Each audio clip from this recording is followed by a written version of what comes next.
Hello everyone. आज हम इस वीडियो में डिस्कस करते हैं एफोरिज्म 5 के बारे में। एफोरिज्म 5 में हनीमन सर ने हमें ये बताया है कि ऐसी कौन सी चीज़ है जो किसी फिजिशियन को क्योर करने में असिस्ट करेगा। ठीक है, वो कौन कौन सी चीज़ें हैं जो उसे यूज़फुल रहेंगी। अब देखो, डिजीज़ होती हैं दो तरह की, एक अक्यूट डिजीज़ होगी और एक क्रोनिक डिजीज़ होगी। अक्यूट डिजीज़ वो होती हैं जिनका रैपिड ऑनसेट होता है और रैपिड ही चला जाता है। रैपिड आएगा और रैपिड जाएगा, या वो डेथ के रूप में जाएगा या तो वो क्योर के रूप में जाएगा। लेकिन जो क्रोनिक डिजीज़ होंगी, क्रोनिक डिजीज़ धीरे धीरे प्रोग्रेसिवली आती हैं और धीरे धीरे प्रोग्रेसिवली वो जाती हैं।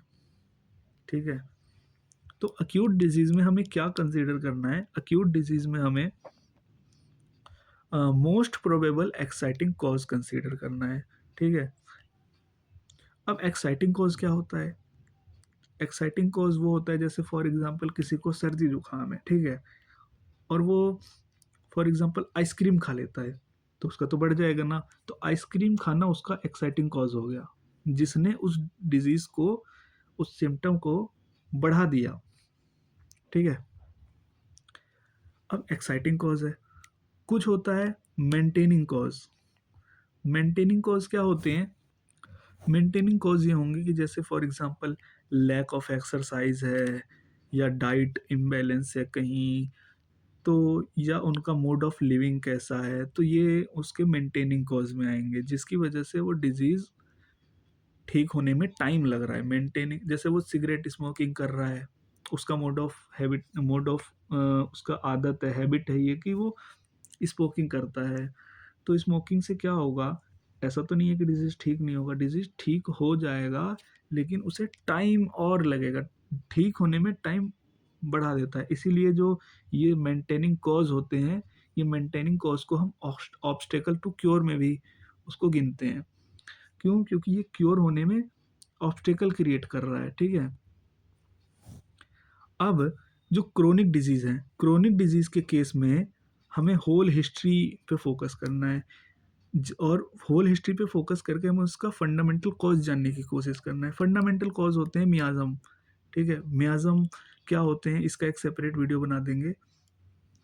मियाज़म तीन तरह के होते हैं, सोरा साइकोटिक, सोरिक साइकोटिक और सिफिलिटिक।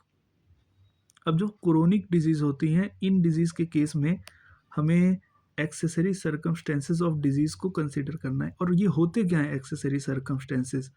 एक्सेसरी सर्कमस्टेंसेस में हमें उसका, पेशेंट का फिजिकल कंस्टिट्यूशन की, मतलब वो कैसा दिख रहा है, ठीक है, कि उसका apparent physical constitution of the patient, वो दिखने में कैसा है। अगर डिजीज़ क्रोनिक है तब तो हमें ये कंसीडर करना ही करना है। ठीक है, फिर इसको हम नेग्लेक्ट नहीं कर सकते।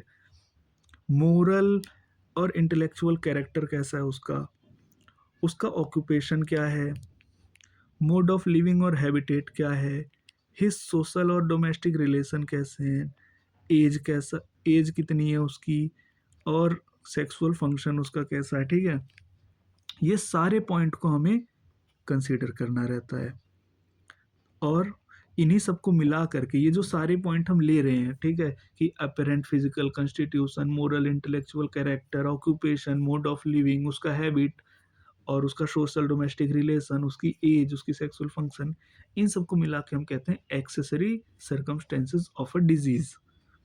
ठीक है, तो आज के लिए इतना ही, फिर मिलते हैं नेक्स्ट वीडियो में नेक्स्ट एफोरिज्म के साथ। Thank you.